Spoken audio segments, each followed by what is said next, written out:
O sexto ponto sobre o arrebatamento. Número 6. Um que resiste até que do meio seja tirado.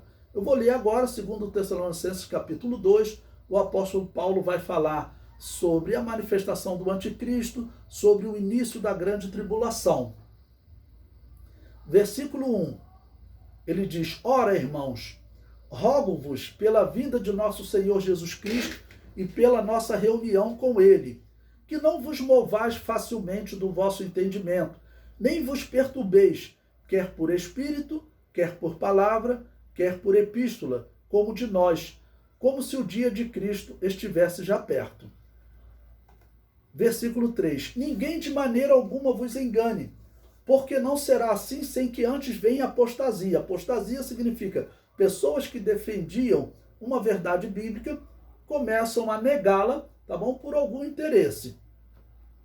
Tá bom? Até que venha a apostasia e se manifeste o homem do pecado, o filho da perdição. Ou seja, a igreja é arrebatada no momento que o anticristo se manifesta. Tá bom?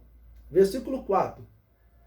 O qual se opõe e se levanta contra tudo que se chama Deus ou se adora, de sorte que se assentará como Deus no templo de Deus, querendo parecer Deus. Está dizendo que o anticristo vai fazer. O versículo 5. Não vos lembrais de que essas coisas vos dizia quando ainda estava convosco? E agora vós sabeis o que o detém, para que a seu próprio tempo seja manifestado. Então, quem detém a manifestação do anticristo? É a igreja. Então, olha, se a igreja detém, se ela impede a manifestação do anticristo, tá bom? Como que ela vai ser arrebatada lá no final da grande tribulação? Então o anticristo não se manifestaria nunca, porque no fim da grande tribulação ele é morto, tá bom? Então quem o detém? É o corpo de Cristo.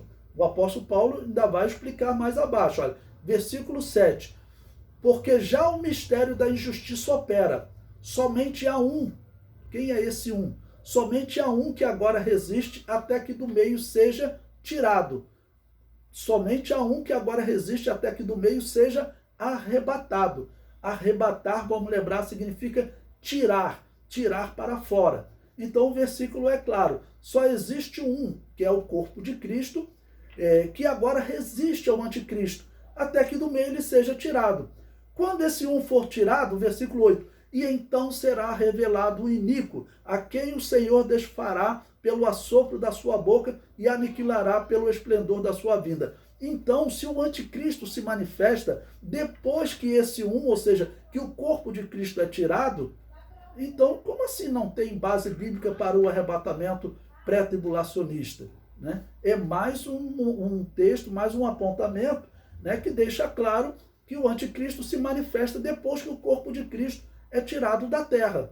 Não? Então, por esse texto também respeito todas as opiniões, mas eu não vejo como a igreja ser arrebatada depois da grande tribulação, porque o apóstolo Paulo está dizendo claramente que o anticristo só consegue se manifestar depois que a igreja é tirada da terra. E vou aproveitar também para, vamos dizer, derrubar aquela heresia, alguns que dizem que esse um seria o Espírito Santo. Se estivesse falando do Espírito Santo, o Espírito Santo ele é Deus, ele não precisa ser tirado da terra, tá ok? Aí seria ele sair. Então aqui não está falando, tá bom, do Espírito Santo, aqui está falando do corpo de Cristo que resiste à ação do anticristo, tá bom? Até que do meio seja tirado. Quando ele for tirado, ou seja, quando ele for arrebatado, aí só falta agora pessoas dizendo que o Espírito Santo também vai ser arrebatado, né? Ser tirado significa ser arrebatado, tá bom? O próximo tópico, a hora da tentação, é um sétimo ponto que evidencia que a igreja será arrebatada antes da grande tribulação e não depois da grande tribulação. Apocalipse 3:10. Como guardaste a palavra da minha paciência, também eu te guardarei na hora da tentação que há de vir sobre todo mundo para tentar os que habitam na terra.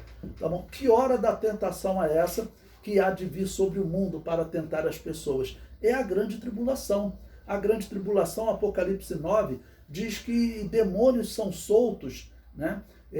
que sobem do abismo e eles vêm para tentar os homens, e a sua tentação é como um ferrão de escorpião, que os homens desejam até a morte, tá bom? Então a hora da tentação é a grande tribulação, e a igreja ela recebe a promessa de que ela será guardada dessa hora.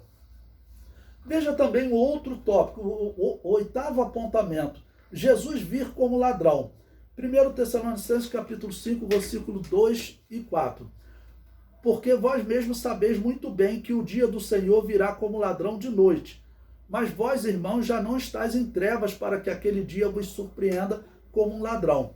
Olha, para a igreja, tá bom? Se a igreja fosse arrebatada no fim da grande tribulação, o arrebatamento não seria uma surpresa, porque a igreja teria facilidade de calcular.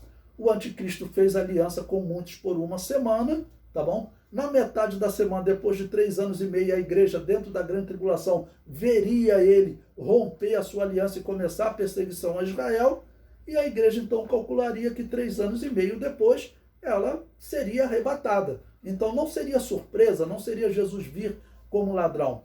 Então Jesus Cristo vir como ladrão, realmente é mais fácil você interpretar como um arrebatamento antes da grande tribulação, tá bom? Quando ninguém espera.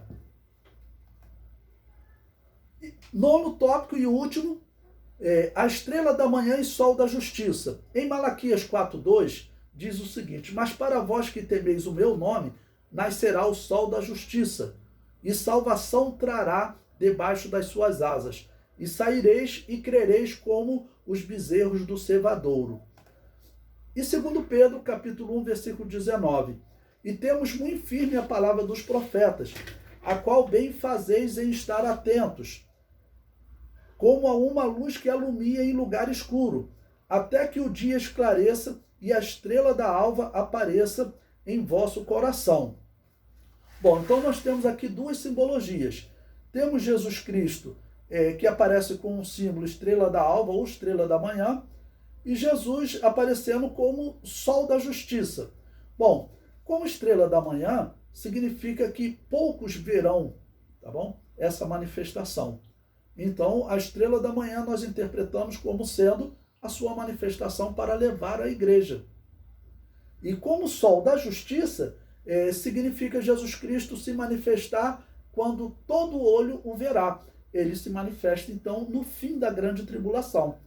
Então, todas essas evidências, esses textos que nós estamos vendo, na verdade, eu vejo como uma grande evidência de que a igreja é arrebatada antes da grande tribulação. Ok?